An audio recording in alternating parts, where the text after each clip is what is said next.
জিলহজের প্রথম দশকের এত মর্যাদা কেন বেশি ভাই? কারণ সমস্ত ইবাদাতের সমাহার এই দশকের মধ্যে আছে। জিলহজের প্রথম 10 দিনের আমল, ইবাদত, নেকামল, ভালো কাজ, এটা আল্লাহর কাছে এত প্রিয়, অন্য কোন সময়ের আমল ইবাদত, অন্য কোন দিনের আমল ইবাদত আল্লাহর কাছে এত প্রিয় না। বান্দা এই 10 দিনে নেকামল করলে আল্লাহ তাআলা যত খুশি হন, অন্য কোন সময়ের নেকামলে আল্লাহ তাআলা এত সন্তুষ্ট হন না। জিজ্ঞাসা করা হলো, কিলা ওয়ালাল জিহাদ ইয়া রাসূলুল্লাহ।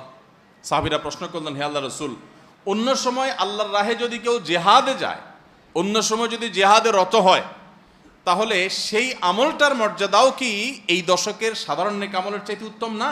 ওটা তো জিহাদ, জীবন বাজি রাখা। এই সময়ের সাধারণ নেকামলের চাইতে অন্য সময়ের জিহাদটাও কি উত্তম না? নবী সাল্লাল্লাহু আলাইহি ওয়াসাল্লাম বলেছেন, ওয়ালাল জিহাদু ফি সাবিলিল্লাহ, অন্য সময়ের জিহাদও এই সময়ের সাধারণ নেকামলের চাইতে উত্তম না, ইল্লা, তবে অন্য সময়ের জিহাদ যদি কেউ এই পর্যায়ে করে যে তিনি তার জান মাল সব কিছু নিয়ে জিহাদে গেছেন, কিন্তু কিছু নিয়েই ফিরে আসতে পারেন না, সব আল্লাহর রাহে কোরবানি করে দিয়েছেন, এই লোকের কথা ভিন্ন, তার মর্যাদা সব কিছুর উপরে। তাহলে এই দশকের নেকামল, এই দশকের ইবাদত বন্দেগীর মর্যাদা এত বেশি ভাইরা আমার, যে আল্লাহ রাব্বুল আলামিনের কাছে বছরের অন্য কোনো সময়ের কোনো আমল, এমনকি জিহাদও, সাধারণ জিহাদও এই দশকের নেকামলের চাইতে বেশি প্রিয় না। এই হাদিস থেকে, বুখারীর এই হাদিস থেকে আমরা কি বুঝলাম? যে এই দশক আল্লাহ সুবহানাহু ওয়া তাআলার কাছে ইবাদতের দশক, নেকামলের দশক, মর্যাদার দশক, ফজিলতের দশক। আল্লাহ রাব্বুল আলামিন এই দশকের কদর করার তৌফিক আমাদের সবাইকে দান করুন।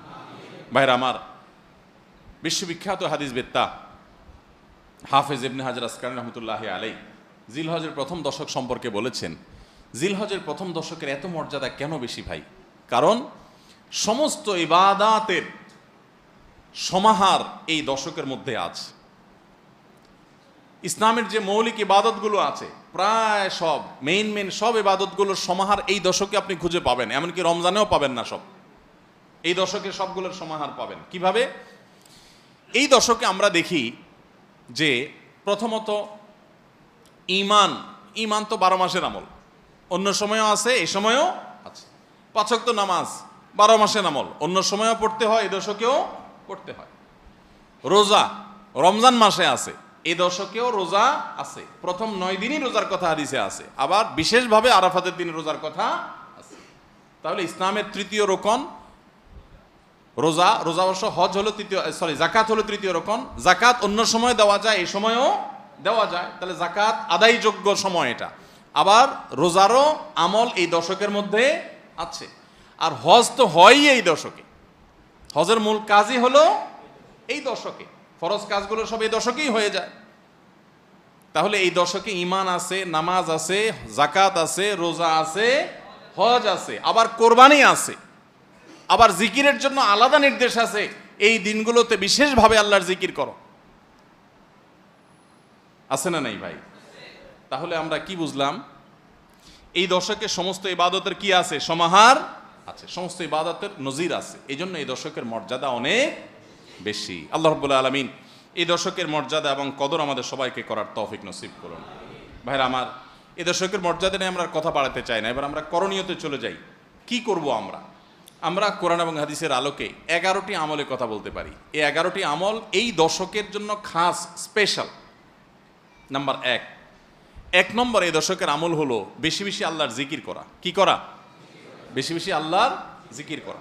কারণ কোরআনে কারিমের সূরা তাওবাতে আল্লাহ রাব্বুল আলামিন এই দশককে ইঙ্গিত করে বলেছেন যে তোমরা আল্লাহ তাআলার জিকির করো ফি আইয়ামিম মাদুদাত, নির্দিষ্ট দিনসমূহে, নির্ধারিত দিনগুলোতে তোমরা আল্লাহর জিকিরে মাশগুল থাকো।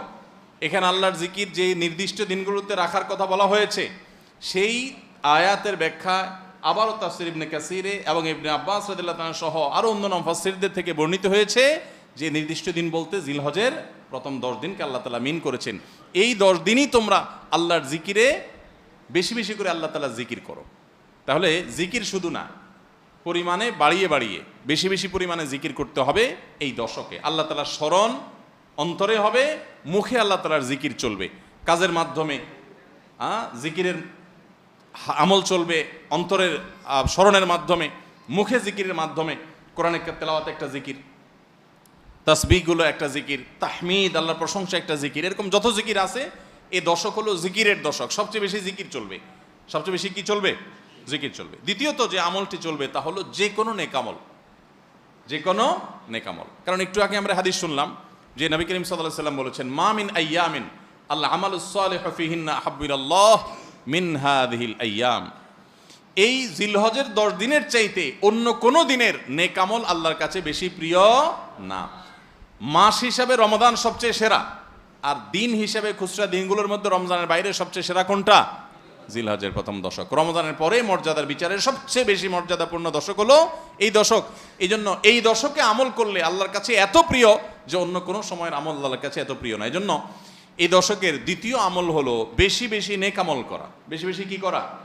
নেকামল করা। রুটিন যে নামাজগুলো আছে, কাজগুলো আছে, সেগুলো বিশেষ ইহতেমামের সাথে করা। অন্য সময় আপনি নামাজের টুকটাক গাফলতি করেন, কিন্তু এই দশকে মোটেই করবেন না। অন্য দশকে আপনার ফজরের জামাত একটু মিস হয়, এই দশক মোটেই করবেন না। আগে থেকে ইহতেমাম থাকবে যে এই দশক কোনোভাবে ইবাদত থেকে আমি যেন দূরে না থাকি। আল্লাহ তাআলা আমাদের সবাইকে আমলের তৌফিক দান করুন। তাহলে 2 নম্বর আমল হলো বেশি বেশি নেকামল করা এই দশকে। রুটিন নেকামলগুলো যেগুলো সবসময় করতে হয় এগুলোকে বিশেষ ইহতেমামের সাথে করা, আর আরও নফল আমল বাড়িয়ে বাড়িয়ে করা। আপনি অন্য সময় কোরআন তেলাওয়াত খুব বেশি করতে পারেন না, এই দশকে কোনো অবস্থাতে ছাড়বেন না। অন্য সময় তাসবিহ তেলাওয়াত খুব বেশি হয় না, এই দশকে কোনো অবস্থায় ছাড়বেন না। অন্য সময় নামাজে খুব বেশি খুশু ধরে রাখতে পারেন না, এই দশকে চ্যালেঞ্জ থাকবে যে ধীরস্থিরতার সাথে মনোযোগের সাথে নামাজ পড়ব। এভাবে নেকামলের কসরত করতে থাকবেন আল্লাহর প্রিয় পাত্র হওয়ার পথে। আমরা এগিয়ে যেতে চাইলে এই দশক, এই 10টা দিন আমাদের জন্য বিরাট বড় একটা সুযোগ। আল্লাহ আমাদের সবাইকে তৌফিক দান করুন।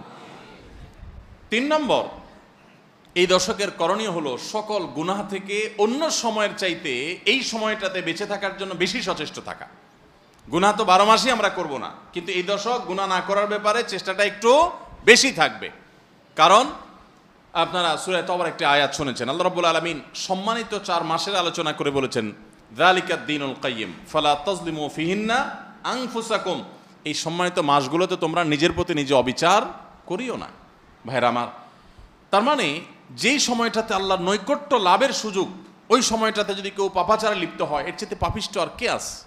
এই জন্য আল্লাহ রাব্বুল আলামিন আমাদেরকে দরদের সাথে বলছেন, ভাষা খেয়াল করেন, ফালা তাজলিমু ফিহিন্না আনফুসাকুম, তোমরা নিজের পায়ে নিজে কুঠারাঘাত করিও না।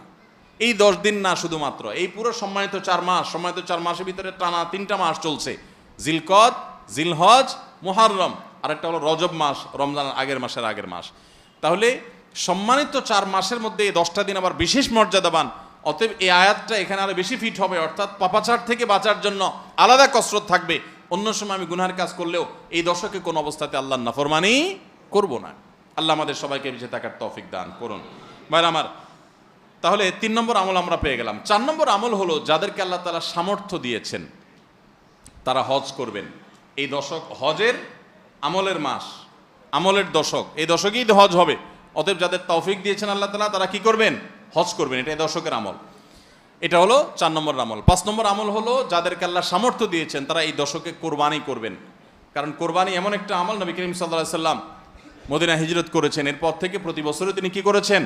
কোরবানি করেছেন। আল্লাহ নির্দেশ করেছেন, ফাসাল্লি লিরাব্বিকা ওয়ানহার, তুমি তোমার রবের নির্দেশ পালনার্থে নামাজ আদায় করো এবং কোরবানি করো। তো এই জন্য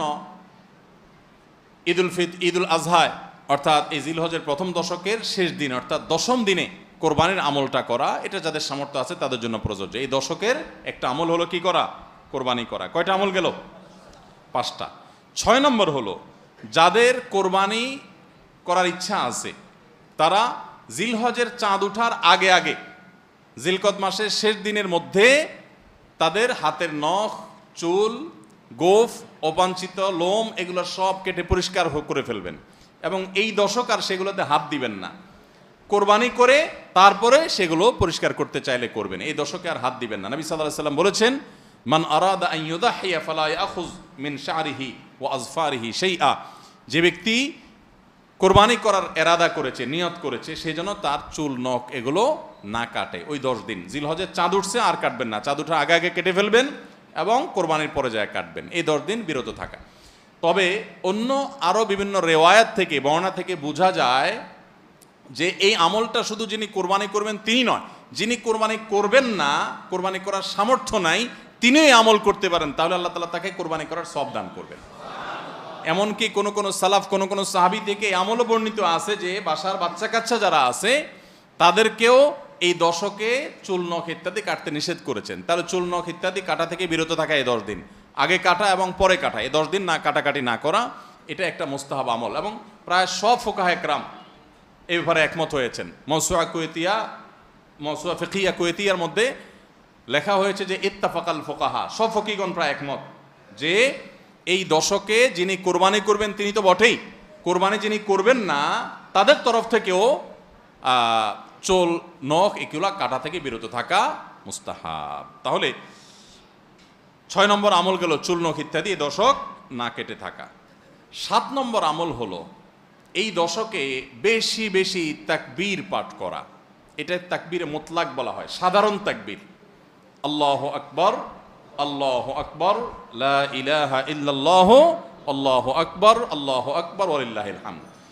এই তাকবীরটা হলো মিন শাআইরিল ইসলাম, এটাকে আমরা করতে পারি। ইসলামের যে নিদর্শনগুলো আছে সেগুলোর মতো করে এই তাকবীরটা আমরা পাঠ করব। এমনভাবে পাঠ করব যে অলিতে গলিতে রাস্তাঘাটে সব জায়গায় তাকবীরের ধ্বনি চলতে থাকবে, কারোর ডিস্টার্ব করে না, মৃদু কণ্ঠে সব জায়গায় গুনগুনিয়ে আমাদের মুখ থেকে তাকবীর চলবে। জিলহজের প্রথম দশকে এই আমলটা সম্পর্কে নবী করিম সাল্লাল্লাহু আলাইহি ওয়াসাল্লামের ভাষ্য খেয়াল করেন। তিনি বলেছেন ফাকসিরু ফীহিন্না মিনাত তাকবীরি ওয়াত তাহলিলি ওয়াত তাহমিদ। জিলহজের প্রথম দশক যখন শুরু হয় তোমরা বেশি বেশি করে তাকবীর পড়ো, বেশি বেশি করে তাহমিদ পড়ো, বেশি বেশি করে তাহলিল পড়ো, অর্থাৎ আল্লাহু আকবার, আল্লাহু আকবার, লা ইলাহা ইল্লাল্লাহ, আল্লাহু আকবার, আল্লাহু আকবার ওয়ালিল্লাহিল হামদ, এটা বেশি বেশি করে পাঠ করো। এটা নবী সাল্লাল্লাহু আলাইহি ওয়াসাল্লাম নির্দেশ করেছেন। তাহলে কয় নম্বর আমল গেল? 7 নম্বর আমল বেশি বেশি করে তাকবীর তাহমিদ তাহলিল পড়া। 8 নম্বর আমল হলো এই তাকবীর তাহমিদ তাহলিলটাই বিশেষভাবে পড়া। 7 নম্বরটা হলো সাধারণভাবে রাত দিন যতক্ষণ পারেন বেশি বেশি পড়বেন, কোনো সময় ফিক্স নাই, এবং 10 দিন ফুল। আর 8 নম্বর আমল হলো এই তাকবীরটাই নির্দিষ্ট সময় নির্দিষ্ট দিনগুলোতে বিশেষভাবে পড়া। সাধারণভাবে তো পড়বেনই, আর বিশেষভাবে পড়বেন। বিশেষভাবে কখন? আইয়ামে তাশরিকে। আইয়ামে তাশরিক কাকে বলা হয় ভাই? জিলহজের 9 তারিখ ফজরের পর থেকে নিয়ে জিলহজের 13 তারিখ আসর পর্যন্ত, জিলহজের 9 তারিখ ফজর থেকে নিয়ে জিলহজের 13 তারিখ আসর পর্যন্ত প্রত্যেক নামাজের পর সবাই যার যার জায়গা, পুরুষরা সরবে আর মা বোনরা বাসা বাড়িতে নীরবে তারা তাকবীর পাঠ করবেন। আল্লাহু আকবার, আল্লাহু আকবার, লা ইলাহা ইল্লাল্লাহ, আল্লাহু আকবার, আল্লাহু আকবার ওয়ালিল্লাহিল হামদ। প্রত্যেক নামাজের পরে একা একা পড়েন আর জামাতে পড়েন, সর্বাবস্থা। জামাতে পড়লে ইমামের সাথে তাল মিলায় পড়তে হবে জরুরি না, প্রত্যেকে যার যারটা শেষে পড়বেন। মনে থাকবে তো ইনশাআল্লাহ? তাহলে 8 নম্বর আমল হলো আইয়ামে তাশরিক, অর্থাৎ জিলহজের 9 তারিখ থেকে 13 তারিখ পর্যন্ত প্রত্যেক নামাজের পরে এই তাকবীরগুলো জোরে জোরে পাঠ করতে থাকবো ইনশাআল্লাহ। 9 নম্বর আমল হলো জিলহজের 1 তারিখ থেকে 9 তারিখ পর্যন্ত এই 9 দিনই নফল রোজা রাখা। এই 9 দিনই নফল রোজা রাখা। এই 9 দিন নফল রোজা রাখা সম্পর্কিত একটা হাদিস পাওয়া যায়, এবং এই 9 দিনের নফল আমল সম্পর্কে মওসুআ ফিকহিয়া কুয়েতিয়া, কুয়েত থেকে প্রকাশিত ফিকহ বিশ্বকোষ, সেখানে বর্তমান সময়ের সবচাইতে অথেন্টিক ফতোয়ার কিতাবগুলোর মধ্যে থেকে, প্রসিদ্ধ কিতাবগুলো থেকে একটা, ফতোয়ার কিতাবগুলো থেকে মওসুআ ফিকহিয়া কুয়েতিয়া, সেখানে লেখা হয়েছে যে ইত্তাফাকাল ফুকাহা, সমস্ত ফকিহগণ এই ব্যাপারে একমত যে জিলহজের 1 তারিখ থেকে 9 তারিখ পর্যন্ত এই 9 দিনই রোজা রাখা মুস্তাহাব। এই 9 দিন রোজা রাখা মুস্তাহাব। বিভিন্ন বর্ণায়ও এটি প্রমাণিত হয়, যদি সে বর্ণাগুলো কোনটা সনদ দিয়ে মুহাদ্দিসরা কেউ আপত্তি তুলেছেন, কিন্তু ফুকাহায়ে কেরাম এ ব্যাপারে রেকমেন্ড করেছেন যে এই 9 দিন রোজা রাখা মুস্তাহাব। যেহেতু জিলহজের প্রথম 10 দিনের পুরো 10 দিনই ইবাদত আল্লাহর কাছে প্রিয়, অতএব নফল আমল, রোজাও একটা নফল আমল, সেই হিসাবে রোজাটা অটোমেটিকও চলে আসে। এজন্য 9 নম্বর আমল হলো জিলহজের 1 থেকে 9 তারিখ পর্যন্ত এই দিনগুলো কি করা? রোজা রাখা। 10 নম্বর আমল হলো স্পেশালি বিশেষভাবে আরাফার দিনে, অর্থাৎ জিলহজের 9 তারিখে রোজা রাখা। জিলহজের 9 তারিখে কি করা? রোজা রাখা। প্রথম 9 দিন সাধারণ, আর বিশেষভাবে 9 তারিখের গুরুত্ব আরো বেশি, কারণ নবী করিম সাল্লাল্লাহু আলাইহি ওয়াসাল্লাম বলেছেন সিয়াম ইয়াউমি আরাফা আহতাসিবু আলাল্লাহি আন ইউকাফিরা সানাতাল্লাতী ক্বাবলাহা ওয়াল্লাতী বাদাহা। আরাফাত দিনের রোজা, অর্থাৎ জিলহজের 9 তারিখের রোজা, এই রোজা সম্পর্কে আল্লাহর কাছে আমার ধারণা আল্লাহর প্রতি নবী সাল্লাল্লাহু আলাইহি ওয়াসাল্লাম বলছেন যে আমার ধারণা যে এই রোজার বিনিময়ে আল্লাহ তাআলা 1 বছর পূর্বের আর 1 বছর পরের, অর্থাৎ আগামী 1 বছর এবং গত 1 বছরের গুনাহ আল্লাহ তাআলা মাফ করে দিবেন। আমরা এই পর্যন্ত যত ফজিলতের কথা শুনেছি, পিছনে গুনাহ মাফ করে দিবেন, গত 1 বছর গুনাহ মাফ করে দিবেন, সারাদিনে গুনাহ মাফ করে দেওয়া হবে, এরকম বিভিন্ন হাদিস আমরা শুনেছি। কিন্তু এরকম কোনো হাদিস কেউ হয়তো আমরা এই হাদিস ছাড়া আরেকটা হাদিস শুনি নাই যে 1 বছর অগ্রিম গুনাহ মাফ করবেন। যদি আল্লাহ তাআলা কাউকে হায়াত দেন তিনি 1 বছরের গুনাহ মাফ পেয়ে যাবেন। কোন হাদিস বেত্তাগণ বলেন যে হাদিসের মধ্যে ইশারা পাওয়া যায় যে কেউ যদি আরাফাতের রোজা রাখার তৌফিক পায়, হয়তোবা আগামী 1 বছর হায়াত পাওয়ার তৌফিক হবে তার। যদিও এটা জাস্ট একটা ব্যাখ্যা, এটা এমন না যে হাদিসে বলা হয়েছে আলাদা গ্যারান্টি দিয়ে, এরকম না। অতএব এর ব্যত্যয় ঘটলে করতে পারে। কথা বুঝে আসছে ভাই? তো এই জন্য এই আরাফাত দিনের রোজা এটা আমরা মিস করব না ইনশাআল্লাহ। তাহলে 10 নম্বর আমল গেল জিলহজের 9 তারিখের রোজা। 11 নম্বর আমল হলো ঈদুল আজহার সমস্ত সুন্নাতগুলো আমল করা। ঈদুল আজহার অনেকগুলো সুন্নাত আছে না, এই সুন্নাগুলো সবগুলো আমল করা। ঈদুল আজহার যে সুন্নাগুলো আমল সাধারণত হয় না, গোসল আমরা করি, সুগন্ধি আমরা ব্যবহার করি, আলহামদুলিল্লাহ, অন্য অনেক সুন্নাত আমরা আমল করি, কিন্তু যে সুন্নাতের আমল সাধারণত হয় না তার ভিতরে একটা হলো ফজরের নামাজ মহল্লার মসজিদে এসে পড়া, ভোর রাতে আগে আগে উঠা। অন্য সময়ের চাইতে ঈদের দিন ফজরে মুসল্লি আরও আমাদের মসজিদে কম থাকে, কারণ চাঁদ রাইতে তামাশা করে বেড়ায়, ফজর নামাজ মিস হয়ে যায়। তো ইমানদার সেটা করতে পারেন না। ঈদের সুন্নাহটা বিশেষভাবে আদায় করার চেষ্টা করা দরকার, অর্থাৎ জামাতের সাথে ফজর নামাজ পড়া দরকার, আগে আগে উঠা দরকার। ঈদের দিনের সুন্নাতগুলোর মধ্যে থেকে একটা। আরেকটা সুন্নাত আমাদের অবহেলিত, আদায় হয় না, সেটা হলো ঈদুল আজহা হোক আর ঈদুল ফিতর হোক, ঈদের নামাজ মাঠে পড়ার চেষ্টা করা দরকার। কোথায়? মাঠে। মাঠ এখন কম, বিশেষ করে শহর এলাকাতে মাঠ একটু কম, কিন্তু যেগুলো আছে সেগুলোও যদি সঠিকভাবে সবগুলোকে ব্যবহার করা হয় তাহলে অনেক জায়গায় সুন্নাহ জিন্দা হয়। আমরা ঈদের নামাজ মসজিদে পড়ি, কেন পড়ি? একটা অজুহাত দেই, মাঠ কম। এই অজুহাত সব ক্ষেত্রে গ্রহণযোগ্য না এবং সঠিক না। অনেক জায়গায় মাঠ থাকা সত্ত্বেও মানুষ মসজিদে নামাজ পড়ে, কারণ সব মহল্লার মানুষ আলাদা আলাদা নিজেরা একটু মাতবরি করতে চায়। আমরা আবার আরেক জায়গায় নামাজ পড়তে যাবো, আমাদের একটা বাঁকাওয়াতি থাকে। এই রোগ মসজিদে ঢুকে গেছে, মসজিদ কমিটির লোকদের মধ্যে রোগ ঢুকে গেছে। তারাই কোরবানি করতে রাজি না যে আমরা এখানে জমাত করব না, চল আমরা সবাই মিলে বড় একটা মাঠে করি। বড় মাঠে কয়েক মসজিদের মুসল্লিরা একসাথে নামাজ আদায় করার যে সৌন্দর্য আছে, এই সৌন্দর্য মসজিদের মধ্যে ঈদের নামাজ পড়ার মাধ্যমে নাই। এই জন্য ভাইয়েরা, মাঠে ঈদের নামাজ জিন্দা করার চেষ্টা করতে হবে ইনশাআল্লাহ। চেষ্টা করা যাবে না ইনশাআল্লাহ? তাই বলে আবার রাস্তাঘাট আটকায় মানুষের অসুবিধা হয় সেভাবে করে ঈদের নামাজ ব্যবস্থা করেন না। হ্যাঁ, যদি কোনো রাস্তা এরকম হয় যে না, এ রাস্তা বিকল্প বহু রাস্তা ডানে বামে আসে, মহল্লার রাস্তা, কারোর কোনো অসুবিধা হবে না, তাহলে সেখানে হতে পারে শর্ত সাপেক্ষে। কিন্তু সাধারণত রাস্তা নয়, বরং আমাদের নামাজ পড়তে হবে কোথায়? মাঠে। এবং ঈদের নামাজ মসজিদে আদায় করবেন না, মাঠে আদায় করবেন। এই আওয়াজটা সর্বত্র তোলা দরকার। শহর তো বটেই, গ্রামে পর্যন্ত এখন প্রত্যেক মসজিদের নামাজ হয়। কেউ কাউকে মানতে রাজি না, আরেক জায়গায় ঈদগাহে নামাজ পড়বো, আমাদের ইজ্জত থাকে নাকি? তো এই লোক ইসলাম বুঝে নাই। ঈদের জামাত হবে অনেক বড় জামাত, সেখানে বহু মসজিদের মুসল্লিরা আসবে, এটার মধ্যেই সৌন্দর্য, পুরো মহল্লার মানুষের সম্মিলন ঘটবে। এই সুন্নাতটা আদায় হয় না। ঈদুল আজহার আরেকটা সুন্নাত অবহেলিত, সেটা হলো ঈদুল আজহায় আমরা জানি যে প্রথম খাবার ঈদুল আজহার কোরবানির গোশত দিয়ে হবে, এটা সুন্নাত। ওমর রাদিয়াল্লাহু তাআলা থেকে একটা রওয়ায়াত বর্ণিত আছে যে আল্লাহ তাআলার উদ্দেশ্যে কোনো কিছু দান করলে এটা নিজে ভোগ করা যায় না। যায়? আপনি আল্লাহকে খুশি করার জন্য আল্লাহর ওয়াস্তে কিছু দিয়ে দিয়েছেন, এটাকে নিজে খাওয়া যায়? আর এটা আপনি গরিবকে দিয়ে দিবেন, মসজিদে দান করলে মসজিদকে দিয়ে দিবেন, আপনি নিজে ভোগ করতে পারবেন না। শুধু কোরবানি এবং আকিকা, এই দুইটা আমল আছে যে এই দুইটা আমল আল্লাহকে খুশি করার জন্য জবাই করার সময় বলছেন বিসমিল্লাহ আল্লাহু আকবার, আল্লাহুম্মা লাক মিনকা ওয়ালাক, আল্লাহ আপনার তরফ থেকে আবার আপনার উদ্দেশ্যেই কোরবানি করলাম, আমার কোনো ধান্দা নাই। অথচ আবার ঠিকই ওইটার গোশতটা আল্লাহ আপনাকে খেতে দিয়েছেন, কারণ এটা আল্লাহর পক্ষ থেকে সাদাকা, আল্লাহর পক্ষ থেকে মেহমানদারি, যে আল্লাহ আপনার থেকে কবুল করেছেন এবং বলেছেন বান্দা আমি বুঝে পাইছি, এবার তোমাকে দিছি, তুমি খাও। তো এই জন্য আল্লাহর মেহমানদারি দিয়ে দিনের প্রথম খাবার গ্রহণ করা, যাতে করে ক্ষুধার্ত থেকে খাবারের প্রতি আগ্রহী হন আপনি এবং আল্লাহর মেহমানদারি দিয়ে প্রথম খাবার খান আপনি, এটা সুন্নাত।